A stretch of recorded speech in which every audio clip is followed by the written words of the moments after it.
Good morning, New York. How's everybody? It's great to be back at the center of the universe again. I am a native New Yorker, but I've been living in Los Angeles for the last 35 years. Still a New Yorker at heart, though, and I always will be.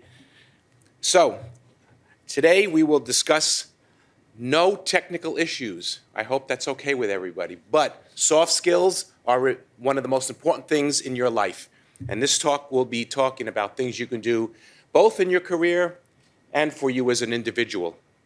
So hopefully we'll learn about things that you can apply immediately, stretching your envelope, taking risks, learning from failure, things that we kind of shy away from. I'm going to talk to you about why that's a big mistake and what you can do both personally and at work to help you in your career. So, imperfect decisions, okay? Very important topic. Do you remember when you first got on the bicycle when you were a young child? You fell off and you got right back up, and you fell off and you got on again. But as time went on, things happened. You noticed that you were less likely to take risks. You were influenced, sometimes disturbingly so, by corporate culture, by peers, by pressure to always succeed and not to show weakness or failure. And these are things that perhaps are holding you back or might moving forward. So let's talk about the consequences of this fear. Missed opportunities.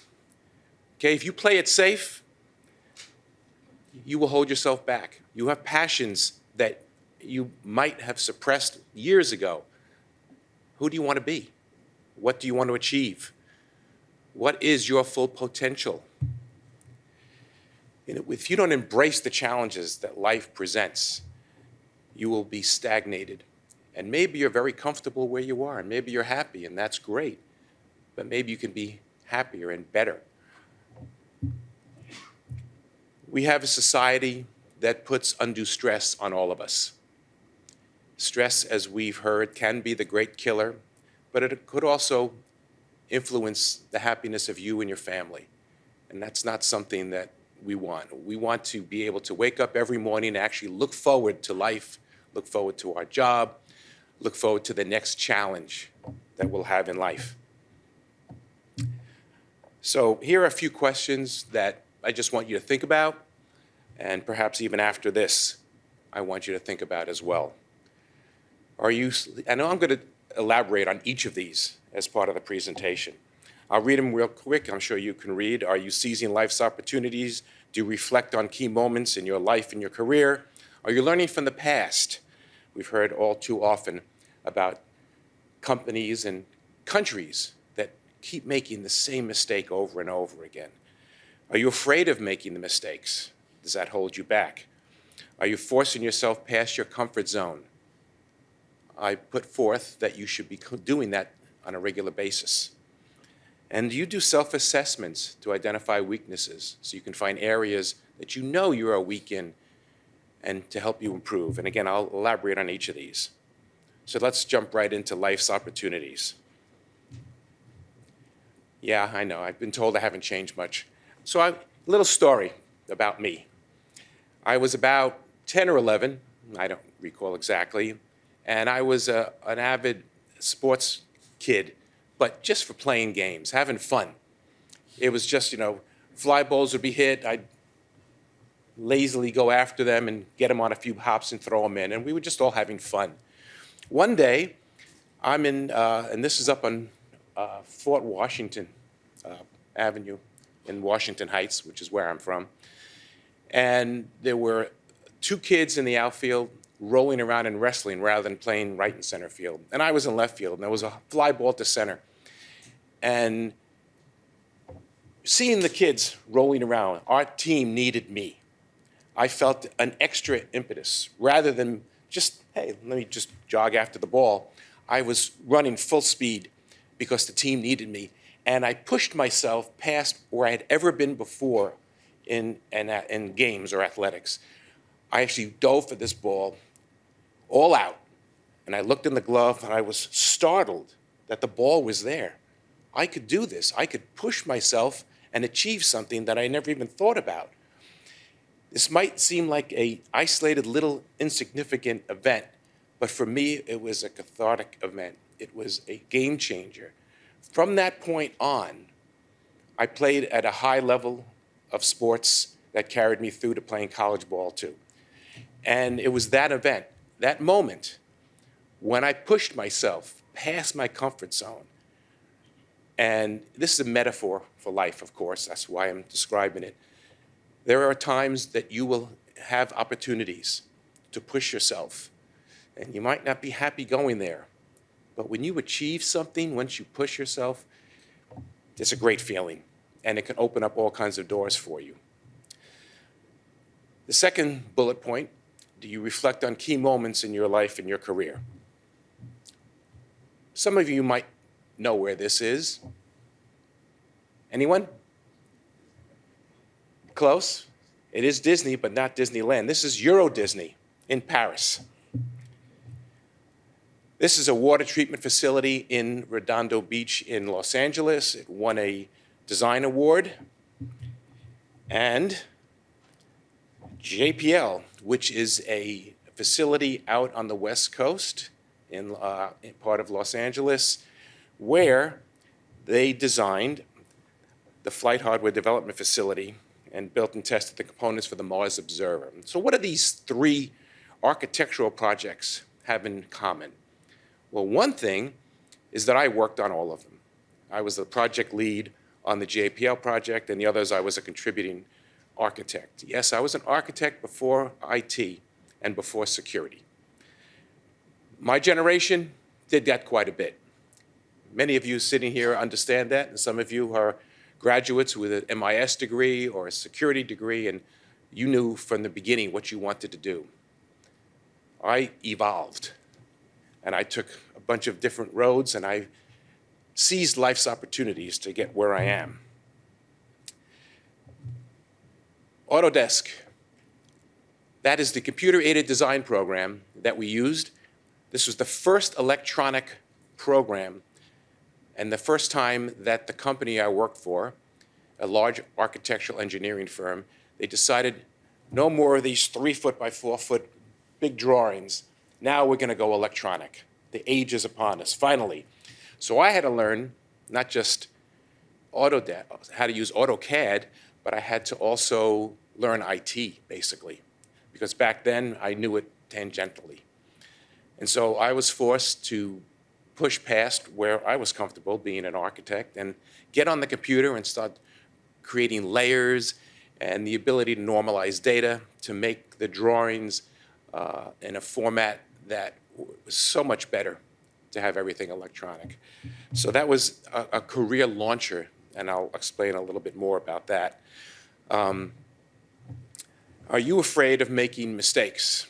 So here are some questions for you. You don't have to raise your hand, but you know the answers. If you disagree with upper management, do you speak up? Do you try new ways to solve problems? Or do you just say, well, it's always been done this way? I hate that answer. And if you're given incorrect instructions, do you still follow them? Right? Is your company just mired and going forward slowly and not really getting creative, not really broadening its perspective because people are just going through the motions because it's safe? I put forth, these are all big mistakes. So let's talk a little bit about why taking risks is essential for you as an individual. Great opportunities for growth. Okay? You take the risks and you don't know what's going to happen. You don't know what you will learn. You don't know what new opportunities presents itself. When you take these risks and you start moving forward, you will gain or regain a certain amount of confidence, which will help you move forward with everything in life. So these are not just things that can help you personally and your career, but it'll make you a better person and improve what you're doing each day. And it cultivates creativity. Creativity can help you, rewires brain pathways, helps come up with new solutions for work, makes you a better employee or a better consultant or whatever you want to do. So let's talk about failure. And I have a lot to say about that, but let's start here.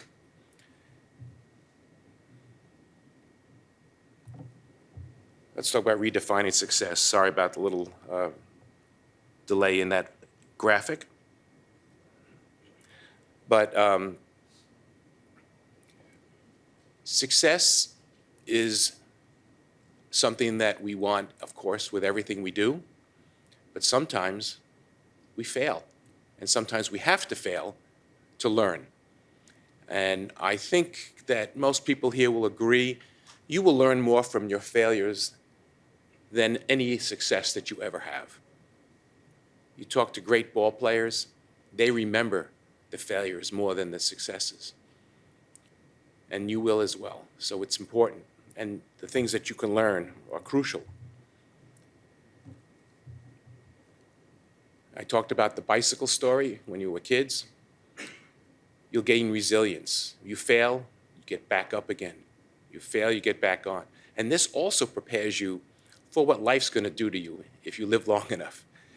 Life has its surprises, and some of them are not very pleasant, some are great, but you want to be a resilient individual that can handle pretty much anything life throws at you. So learning to fail builds that resilience. And new horizons. You take chances, you'll find new ways of doing things, open your eyes up to a whole new world of possibilities. It helps you grow, of course, as I mentioned. The creativity is excellent for everyone here and for both work and your family life, just rather than just going through the motions and doing the same thing over and over again. Helps you build character. You can reach unknown heights. You can get new peaks and more satisfaction in life. And as I mentioned before, nothing like learning from mistakes. It's hard. It's easy for me to sit here and pontificate, but I've done it in my own life as well. So I've lived it, and I encourage you. It's also about mindset. Thomas Edison, the great inventor, his quote, "I have not failed 10,000 times. I've successfully found 10,000 ways that will not work." Right? So he could have been sulking around and saying, I failed again. But instead, it was a mindset. And maybe you should consider this as one option for you, how to look at things that don't come out the way you want them to. Attitude and perseverance makes all the difference. So don't dwell on your failures. Learn from them. Move forward. But embrace them because they are learning experiences. They're part of the path we take in life to reach who we ultimately will be. Now, you know that Michael Jordan was cut from his freshman basketball team? Imagine that. Arguably the greatest basketball player, him and Wilt. We could talk about that later, but he obviously was the GOAT, or one of them, and he didn't make it. Big failure. That drove and motivated him. Setbacks and failures can be great motivators. So perhaps there's another mindset, another way of looking at them that can help you move forward. Nikola Tesla, the original, the good one, he had his share of failures. He's looked at as one of the most brilliant minds in the history of the world.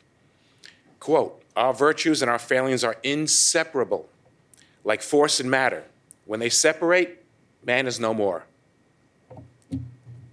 So don't rely on your past achievement, and don't rely on just your prowess and intelligence if you happen to be very intelligent. You've got to push, you've got to work. And sometimes we must step into the unknown. So how do we overcome the fear of failure? Change in perspective. Step back, take a look at what's going on, and perhaps look at things a little bit differently. Mindset and approach, as I mentioned in some of these amazing leaders earlier. How about building confidence? Okay, the more we experiment, the more we fall down, and the more we get up, the more confident as a human we'll be, the more we'll be able to do the projects at work that we're uncomfortable with, the more we'll be able to deal with when life throws us curves and we feel, yes, I can do this, I can move forward. But take small steps if you want to go from a position where you haven't done this before. Okay, don't bite off more than you can chew. Start off small and start building resilience. The fear of failure. Don't get discouraged. This is hard to do. Remember, everyone fails. I showed you about Michael Jordan. Everyone in this room, I put forth that you failed at something at some point in your life. The greatest minds in the world have failed. But they keep going, and they remember those failures and learn from them. But please also remember, you're not alone. Everyone here has people who care for you. Reach out to them, right? This is in your personal life and at work. Hopefully you have supporting people at the office. Not everybody does. You know, look, let's face it, many people in IT are introverts and in cybersecurity as well. So it's hard, but see what you can do. Think about if you heard about someone at work who was afraid of failing and they had an assignment, they didn't know what to do, you'd support them, right? You wouldn't think twice. You go, hey, I'm here. You want to talk?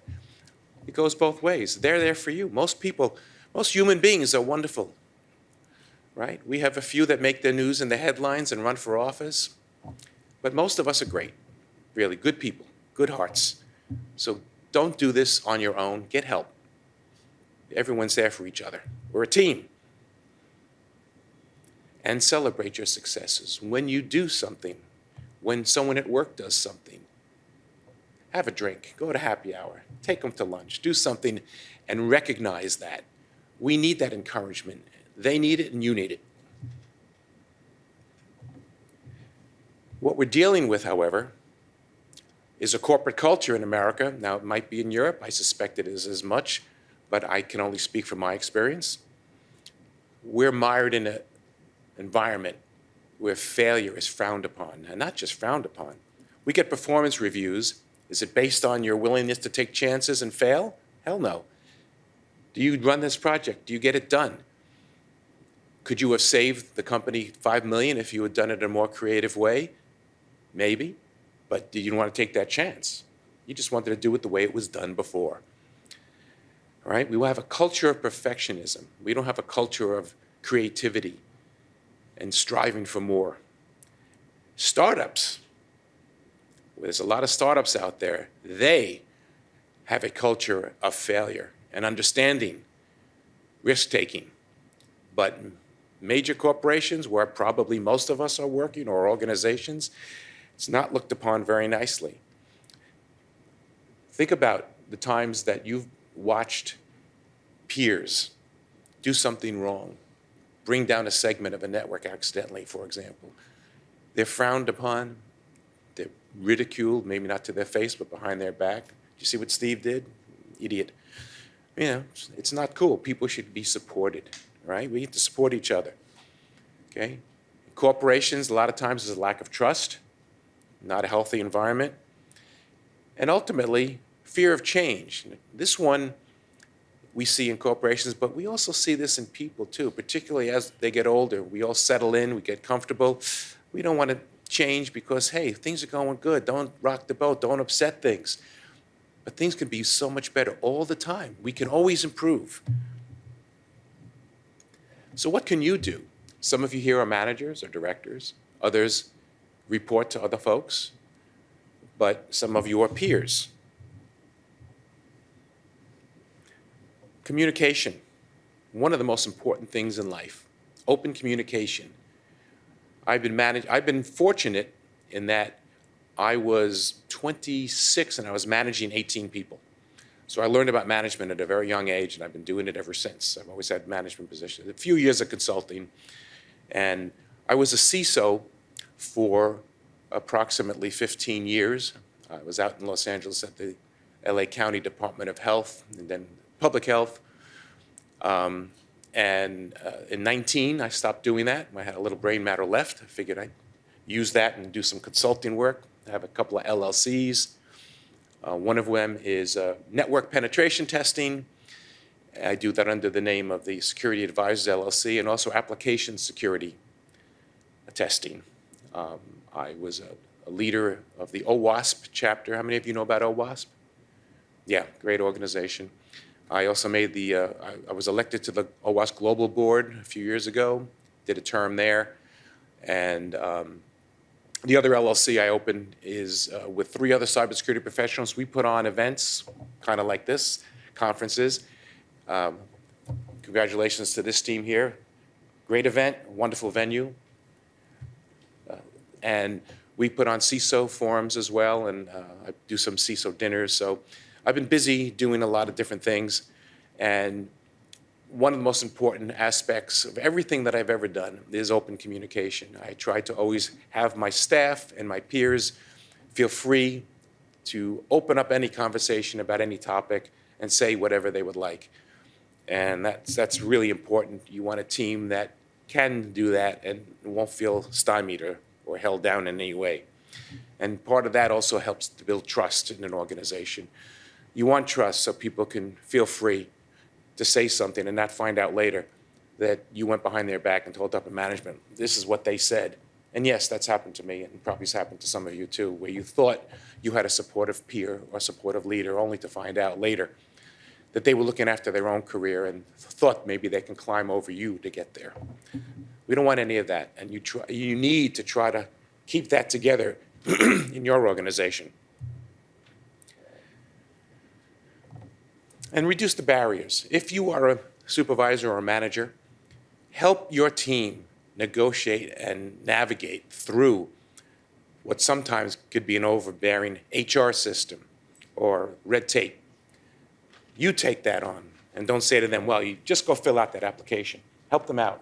Speak to the powers that be and say, hey, I want to help this person. They've taken risks. They've shown great mental acuity and attitude, and we should help them. And you need to foster an environment of creativity and risk-taking. Couple of possibilities, safe to fail projects. So, you put guardrails up and you say, okay, and it's about learning. It's not about success. It's about, let's create an environment where they will fail at something so they'll learn what it's like to fail. Some people maybe have never professionally failed at anything because they want to keep it real safe.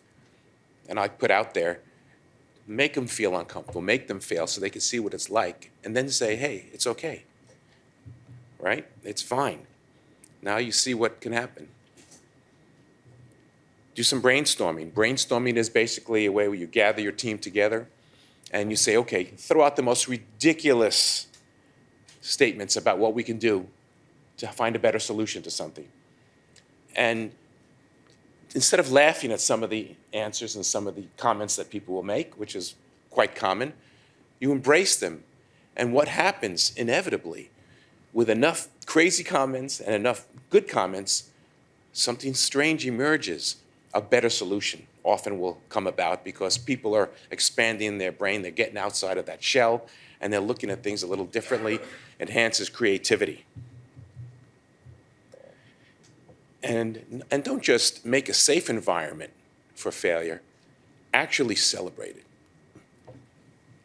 Have maybe some type of team meeting once a month and find something that was a failure that somebody did and actually have a team lunch or get some breakfast and bring it in for your team and say, hey, we want to celebrate Joe, who was trying to be creative, and this is what he did, and this was a pretty interesting approach, didn't work, but celebrate it.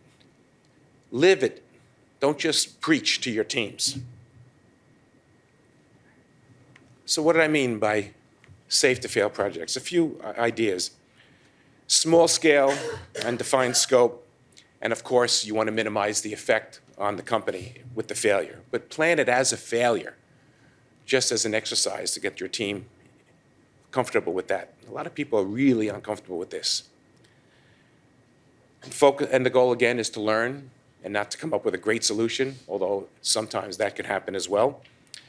And give it a short time frame. You don't want this to go on and on because there's a lot of other important work that's got to be done, of course. And keep the budget limited and resources very limited because, again, you can't be having people spending a lot of time and effort and resources on projects that you know are just for failure and just as that training. Just consider this a training. You devote time and money to train your staff on technical things, right? You want to have a Windows developer or something, and you spend money. This is the same thing, but this is crucial, and people often forget about this type of stuff. Some more. So some examples of some projects themselves. Test different colors on a website, on your web page, and see what kind of feedback that you get.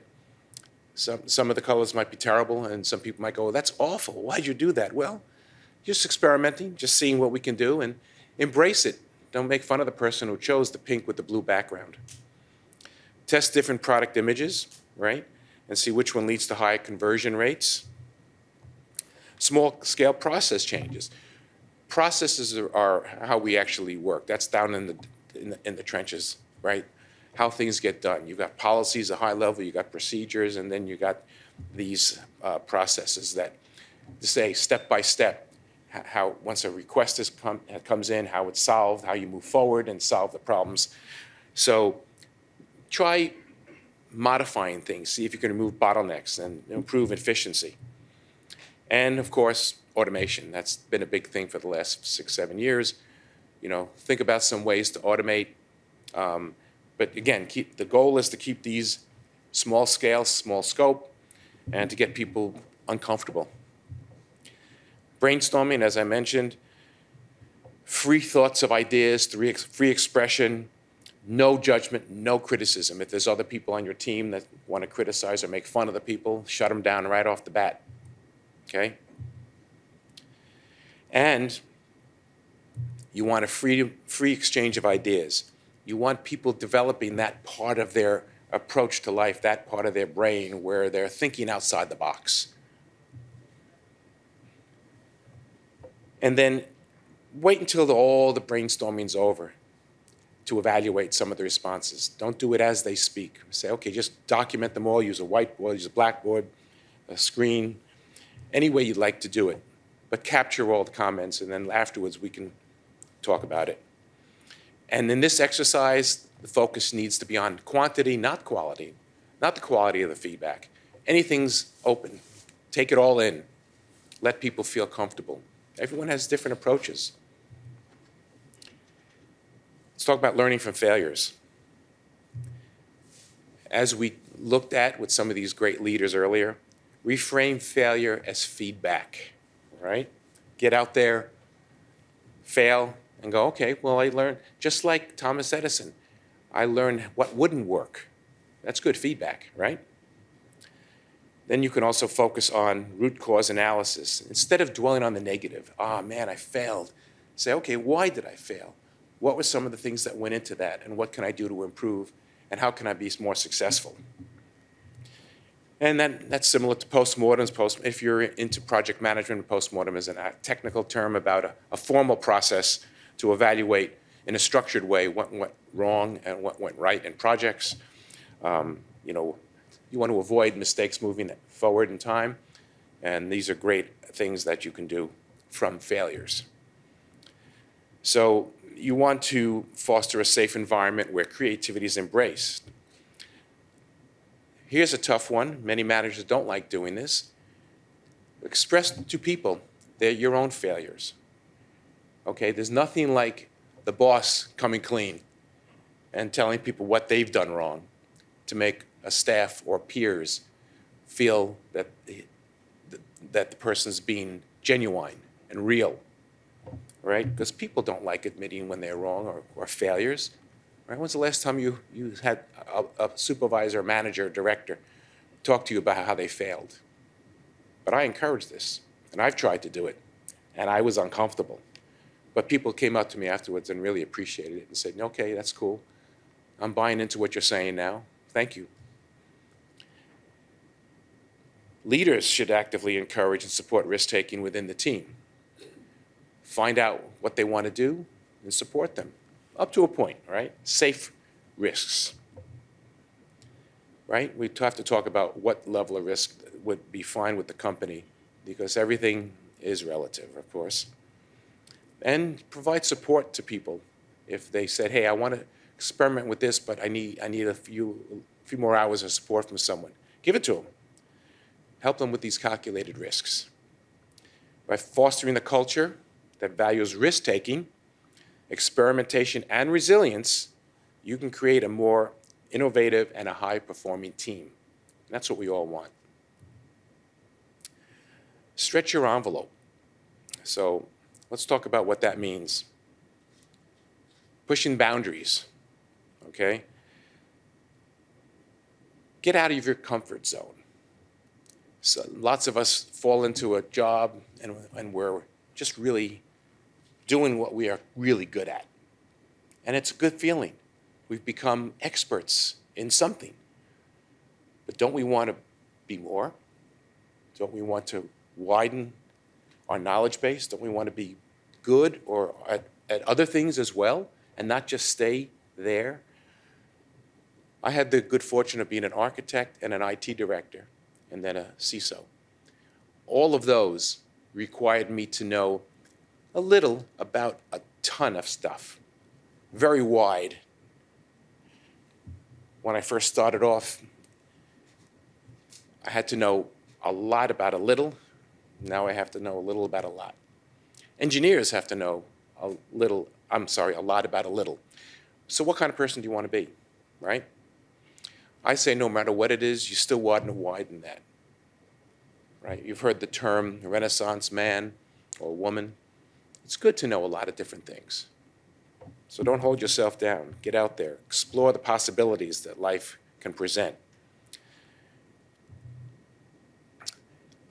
Uncertainty. I think most people spend a good part of their life trying to remove uncertainty from their life because the great unknown is fearful.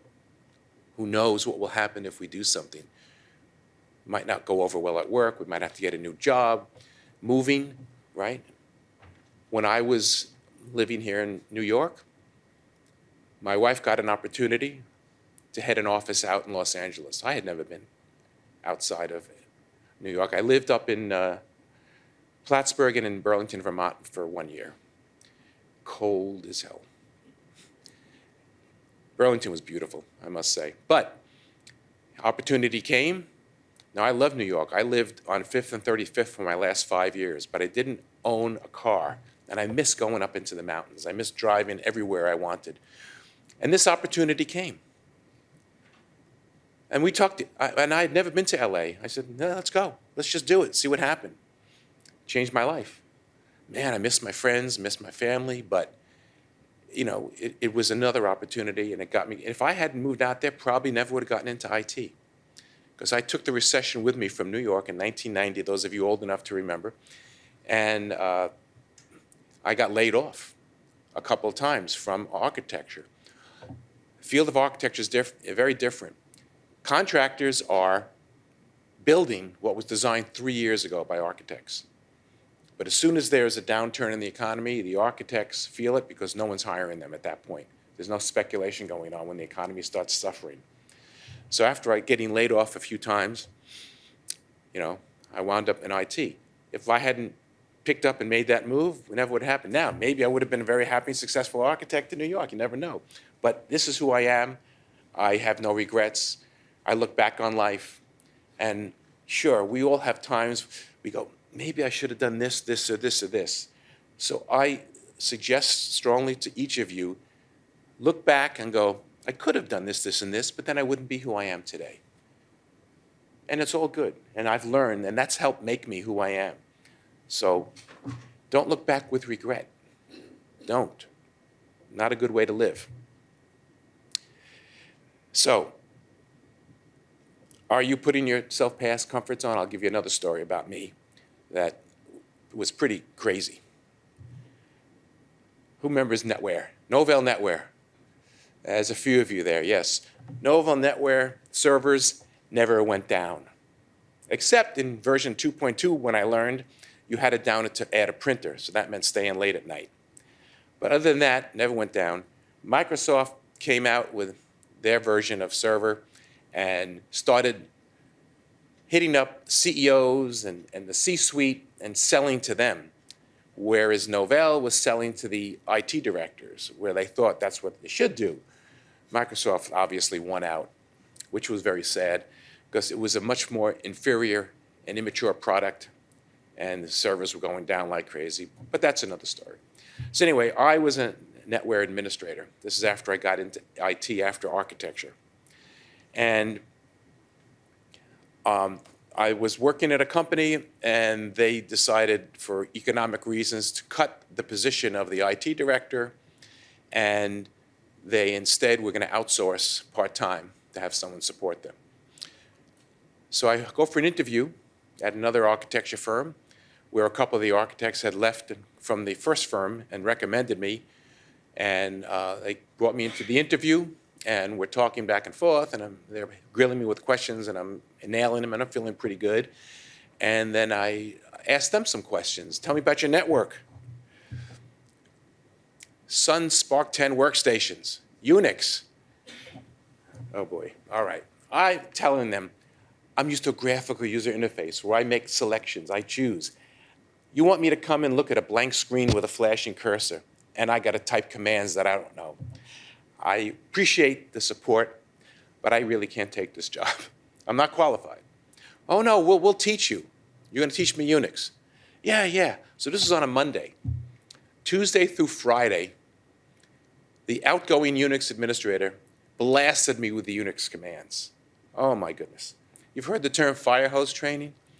My ears were so cleared out. Whew. Everything that went in this ear just came right out. Now, I retained some things, but I was having bar and tar dreams all week. And it was just really difficult to do. So let me backtrack a little bit. Not backtrack, but after that weekend comes, and I'm just thinking about this challenge that I have. Talk about being outside your comfort zone. I was the only IT person at the job. There would be nobody for me to ask how to do anything. And there I am, going to be the Unix systems administrator with a blank screen cursor. Okay, no internet at this time, right? No, so there was just me and no place to do searches on how to do anything. Of course, I had my textbooks I could use and relate to. So Sunday night comes, and I'm sitting up in bed, and I'm doing the whole woe is me thing. I shouldn't do this. I'm going to go in. I'll go in, and I'll get fired after a few days, and I'll just go for another job. Or why did I even agree to this? Why? My girlfriend is trying to tell me I'll be fine, I'll be doing it, you've been successful, don't worry. I said, no, you don't understand. I can't do this. She puts on the television, and I tell you, I could not believe my eyes. A movie comes on with Tony Curtis, some of you might recall this old actor, called The Great Imposter. Some of you might have seen a more updated version of this same genre called Catch Me If You Can with Leonardo DiCaprio. Both movies were about a real individual, two different people, who do outrageous things and take jobs they are totally unqualified for.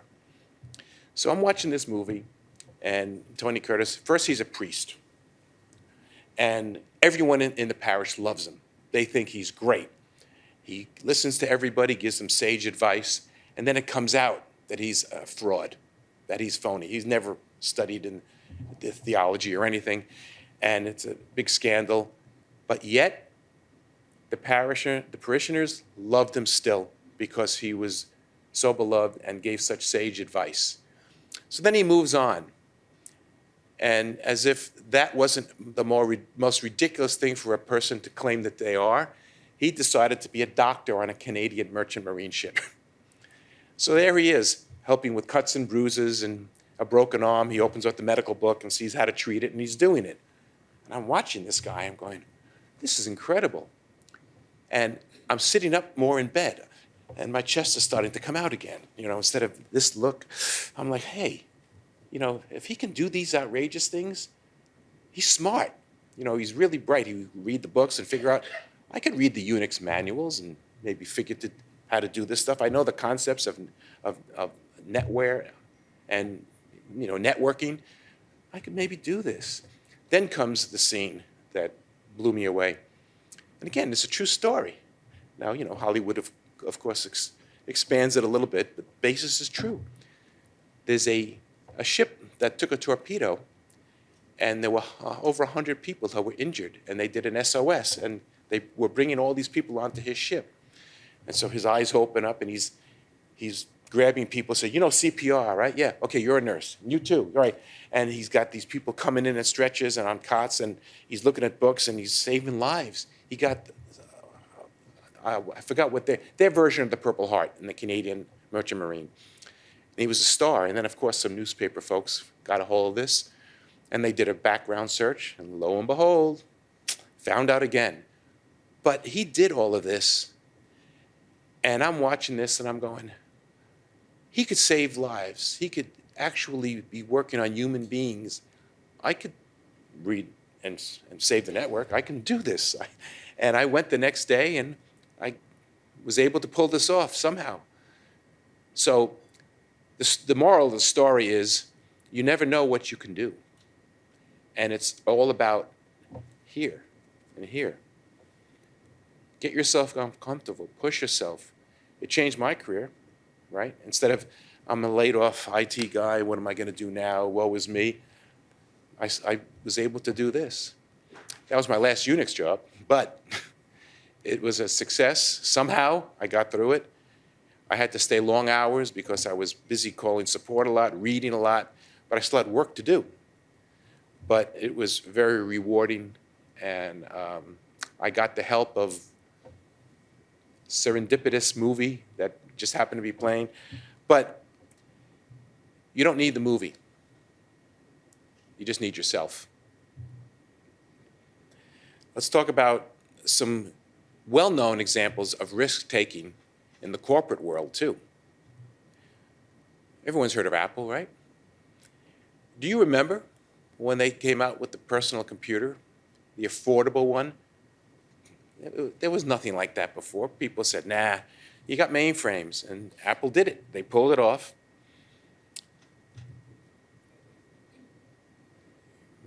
You've heard of this company.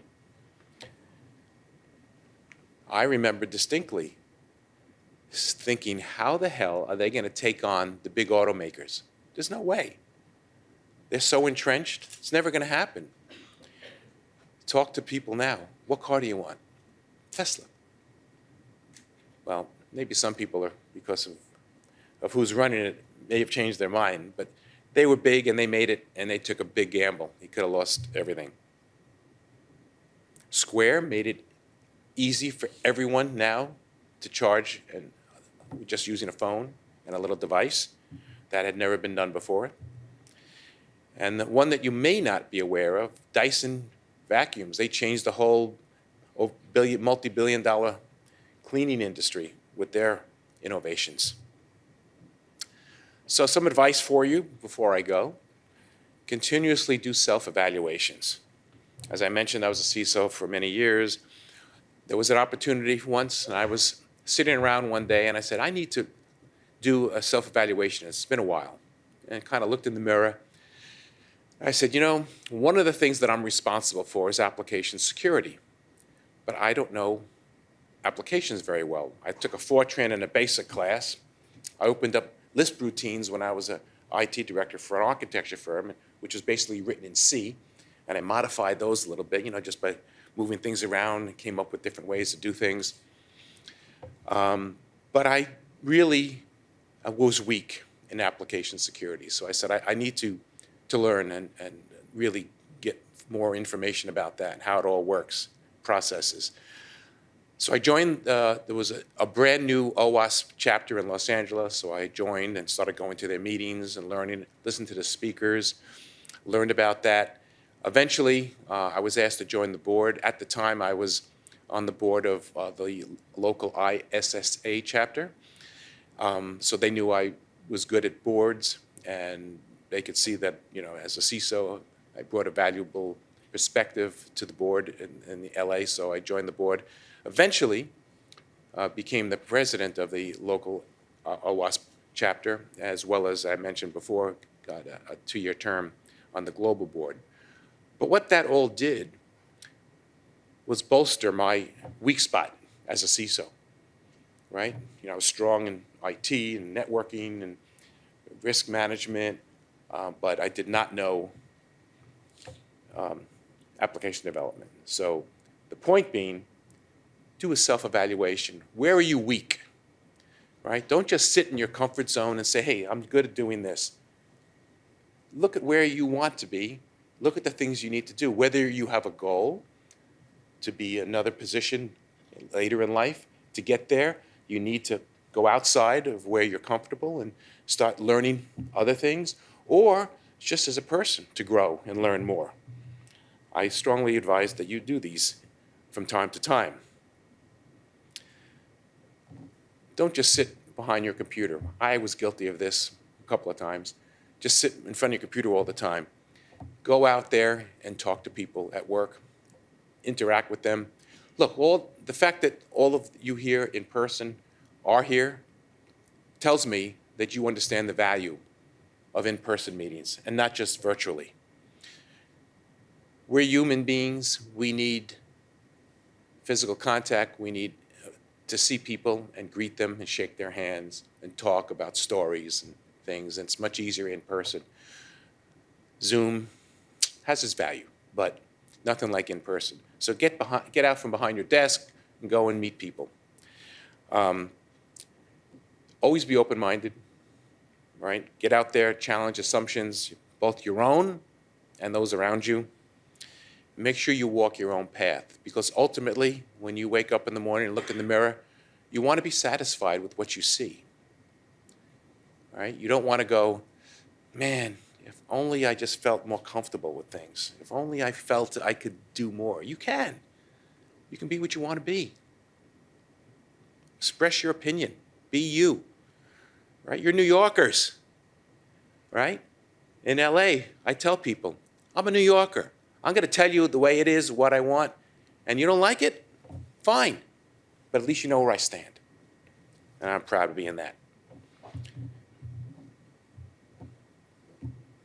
So a few key takeaways for you about overcoming fear. I've talked about it a bit, but cultivate a growth mindset, right? Dedication and hard work can lead towards innovation and new ways of doing things. Failure is not a bad thing. It's a good thing. It's a learning opportunity for you, and it helps. Most important thing, it builds resilience. When you fail, you learn to get up again, and you fail and you learn to get up again, so you're ready for whatever life throws your way. And trust me, it's coming. But start small, right? Do manageable risks, and then gradually build up until you're feeling strong that you could take on larger things. Be kind to yourself. There's plenty of bullies out there. Don't be one of them. Don't say, man, I'm doing this wrong. No, say, okay, how can I do it better? And when you do celebrate something, make sure that you have someone with you to celebrate it, so you remember it, right? Find that supportive community. Surround yourself with people who care, who you like. Yeah, there are some people you want to surround yourself with because they're fun. They're good party people. They maybe have good contacts, take you to ball games or whatever. That's fine, but get people who are down to earth, just warm, wonderful human beings. You need those. We can't do this on our own. Can't do any of it on our own. Question, what do you guys want from your career? You don't have to answer this. I'm just asking. Okay? You want job satisfaction? Hell yeah, we all do, right? Pretty straightforward. You want recognition? You're in the wrong field, sorry. Maybe you get it. I think I got it once. I got some kind of recognition. But that's not why we're doing this, is it? How about helping others? I strongly advise, if you're not, do it. make it part of your life, make it part of who you are, there's nothing more rewarding. I volunteer for ISSA, I volunteered for OWASP. I'm here on my own for this talk. It's just all about sharing and spreading the word and working together. Very important. And this next one, a little background. So many of you know who this is. Jean-Luc Picard. I don't know if there's any Trekkies here. I don't know if I call myself a Trekkie, but I love Star Trek, and I'll tell you why I love Star Trek. I think of my dad. When I was young, I remember him telling me that the world could be a better place if there were no national boundaries, if there was just one planet. Now, he had a great respect for cultures and traditions, but that's not what he's talking about. He's talking about boundaries.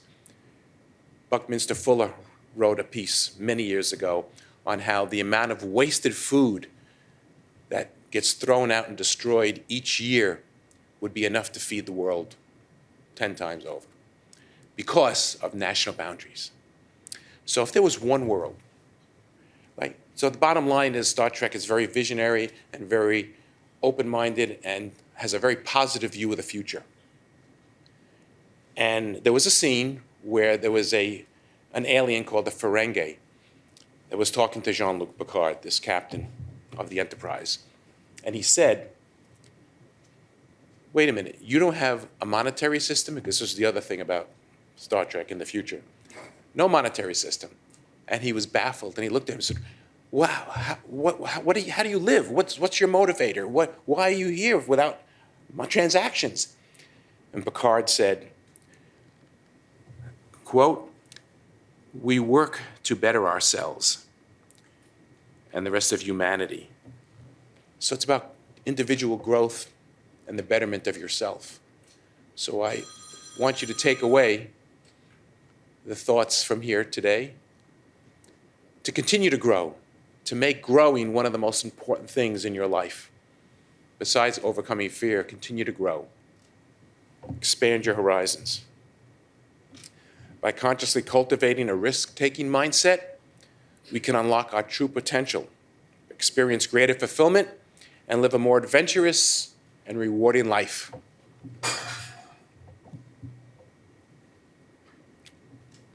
Teddy Roosevelt, the first Roosevelt president,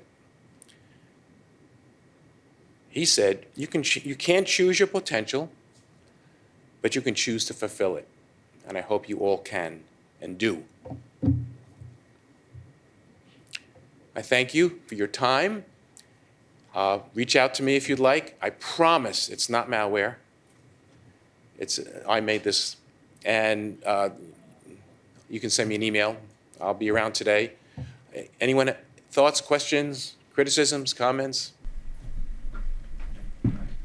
Hey, great talk, and I know in cybersecurity, sometimes the informal relationships is where you get things done, so I appreciate that. One question I have is, when you're talking about working with people and getting the mentoring or coaching, how do you determine that the person you're getting the mentoring and coaching from is actually a valid person to be working with?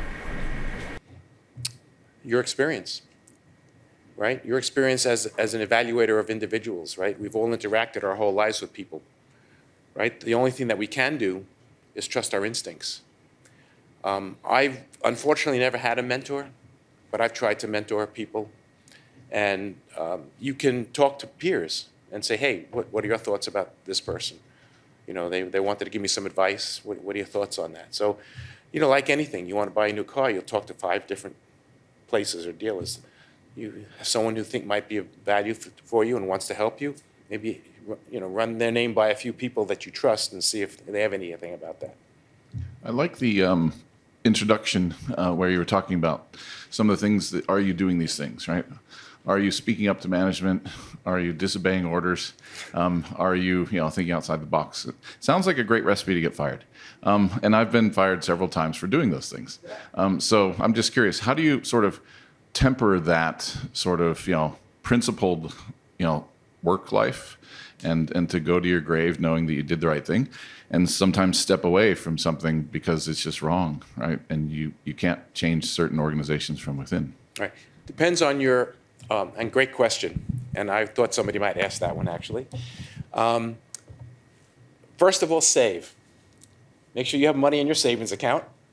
Be prepared for lean times, you know, because there's not always times of plenty. There's a balance. Every battle doesn't need to be fought, right? But the important ones do, right?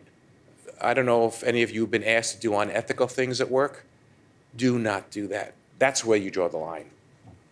If it's unethical, if it's wrong, I mean, just ask, what was his name? Joe from Uber, the CISO. Joe Sullivan from Uber, yeah. For those of you who are not familiar, go Google it.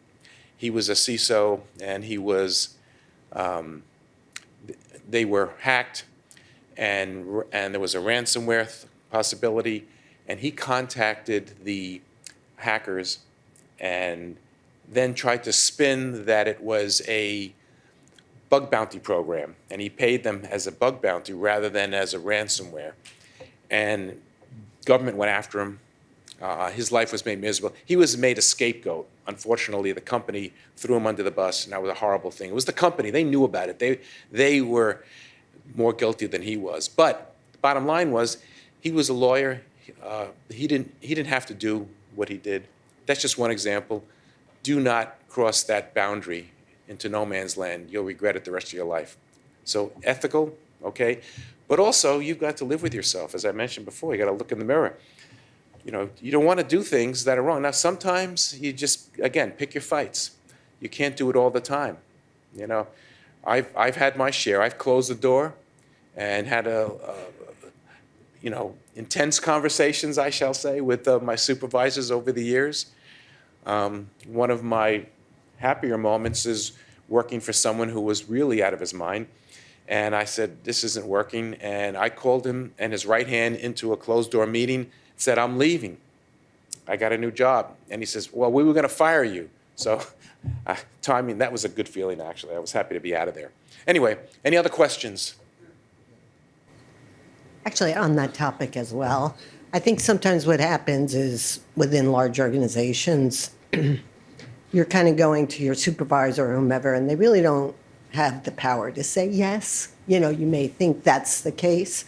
So, for example, perhaps one thing to think about is you have this successful, one of your creative projects, and you really see how it's going to benefit the company, maybe not within particularly your domain, but there may be, you know, other folks within the organization who have the power to say yes, and you get a little bit of an ear from them. And, you know, your direct supervisor no goes right away when that happens. It's just a thought of, you know, navigating the organizations. Yes. It's important for you to make friends in other business units. And also, if you're a CISO or you're a leader in cyber security, it's not always just the business leaders in each of the different units. Sometimes there are these people that have been with the company 15 years who have the ear of the C-suite or of the decision makers. And sometimes they're a good person who can support you and help you move forward. But these personal relationships are really crucial. When I first got to public health as their CISO, I reached out immediately, because this was after I'd already just started with the OWASP learning. And I reached out to the head of application development, took him to lunch, and we built a relationship, and that was really crucial. And we found some security champions in his area, which helped us move forward, because I didn't really have a team that was well-versed in application security. But together as a team, we did it, and we were very successful. We cut down vulnerabilities tremendously. So making those contacts is really crucial. And again, I reiterate, can't do it alone. All set? All right. Thank you so much. Sure. I really appreciate you coming out. I have here a challenge for you.